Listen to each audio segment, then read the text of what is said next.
Children, good morning everyone. Today in economics chapter poverty as challenge, we are going to see the last topic, that is the challenges ahead. Poverty has been declined in India, but poverty reduction has been India's most compelling challenge.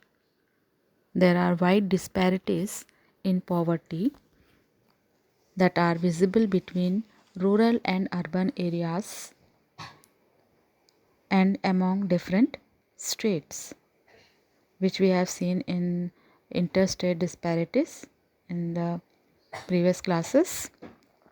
There are certain social and economic groups that are more vulnerable to poverty. Scheduled caste and scheduled tribes household are social groups which are most vulnerable to poverty, and in the same way, among the economic group, the most vulnerable groups are the rural agricultural work labor households and the urban casual labor households. Poverty reduction is expected to make better progress in next 10 years to 15 years.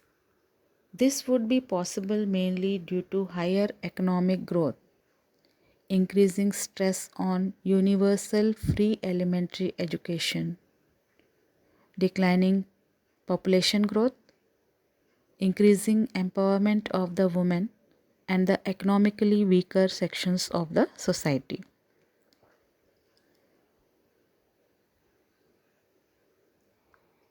The official definition of poverty captures only a limited part of what poverty really means to people.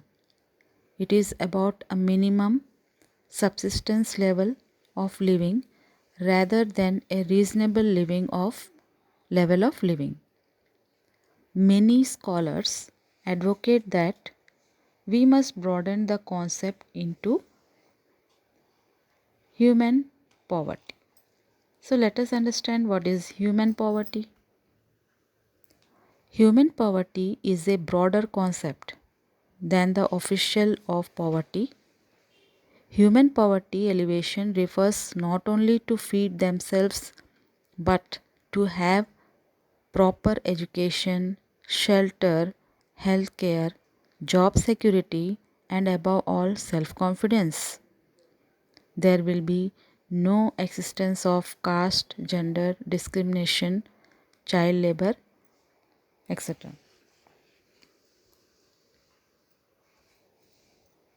A large number of people may have been able to feed themselves, but do they have education or shelter or health care or job security or self confidence? Are they free from caste and gender discrimination? Is the practice of child labor still common?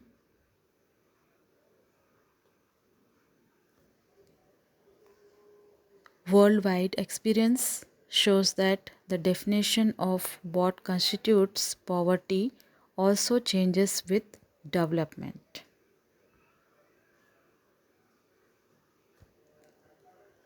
It is always a moving target to eradicate poverty.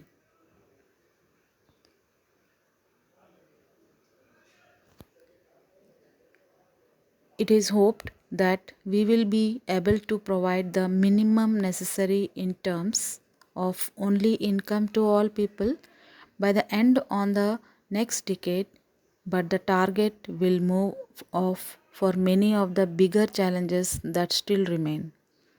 Providing healthcare, education, and job security for all, and achieving gender equality and dignity for the poor people. These challenges will be even bigger tasks. So, let us see. This is the end of the chapter. Let us see the important topics which we have seen previously once again. Firstly, poverty. We have seen a poverty is considered poor if his income or consumption level falls below a given minimum level necessary to fulfill basic needs. So, the major reasons for poverty in India we have already seen. Once again, we will revise it. Firstly, illiteracy. Illiteracy is one of the main cause of poverty in our country. Because of their illiteracy, the peasants in the villages and workers in the towns are cheated by everybody and they roam about as a man in the wilderness. Then comes unemployment. Unemployment is another cause of poverty. Those who remain unemployed for one reason or the other, both in rural and the urban areas, are forced to lead the life of want and hunger. Then, widening inequalities of incomes. As a result of unequal distribution of the means of production, money has been concentrating in fewer hands, thus rendering a majority of the poor people. Then, slow growth of employment opportunities. Our economic growth has failed to generate new employment opportunities, especially in the industrial sectors. As a result, outgrowing labor force fails to find job opportunities. A majority of them live in a state of poverty. Then we have seen about social exclusion. It is a process through which individuals or groups are excluded from facilities, benefits, and opportunities that others enjoy. Then vulnerability. Vulnerability to poverty is a measure which describes the greater probability of certain communities or individuals of becoming or remaining poor in the coming years. Then we have seen interstate disparities. Poverty in India also has another aspect or dimensions. The proportion of poor people is not same in every state. Then poverty line, we have seen it is that line which expresses per capita average monthly expenditure by which people can satisfy their minimum needs. People below this line are regarded as poor. So let us describe how the poverty line is estimated in India. There are two methods of estimating poverty line: income method and consumption or expenditure method. In India, consumption method is used to estimate poverty line. Following steps are involved in this method. First step is determining a minimum level of food requirement for subsistence. Then current prices of the food grains. Then multiplying the physical quantities of food grain with their current prices to find out the total money required for the food grains. Then comes this total money indicates the price level.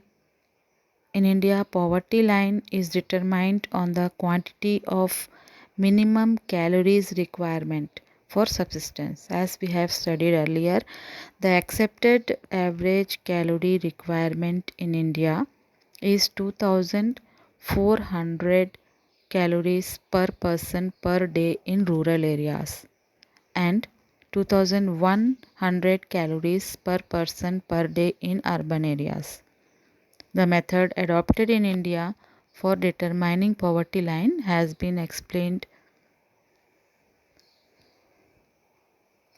Now let us see, did you think that present methodology of poverty estimation is appropriate? Yes, the present method of poverty estimation is appropriate because in India has a large growing population and the number of poor is increasing and the standard of living is remaining low as compared to the world level. So the present methods are appropriate.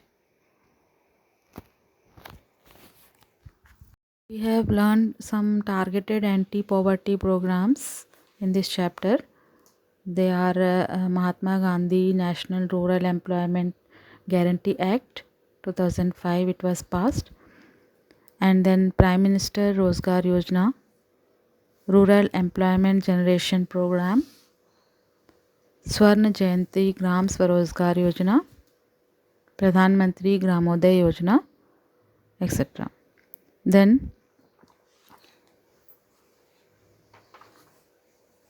Then we have seen the major challenges with regard to poverty also. Although poverty has significantly declined in India, especially after 1973, but it is still India's most compelling challenge. Wide disparities in poverty are visible between rural and urban areas and among different states. It is expected that various anti-poverty measures taken by the government will bring better progress in the next 10 to 15 years. Then poverty elevation is always a moving target. Hence, our target will move on for many of the bigger challenges such as proper education, shelter, healthcare, job security, gender equality, and above all, self-confidence and self-esteem. So there should be no existence of caste system and child labor. So children, this is the end of the chapter number 3, that is poverty as a challenge. Thank you.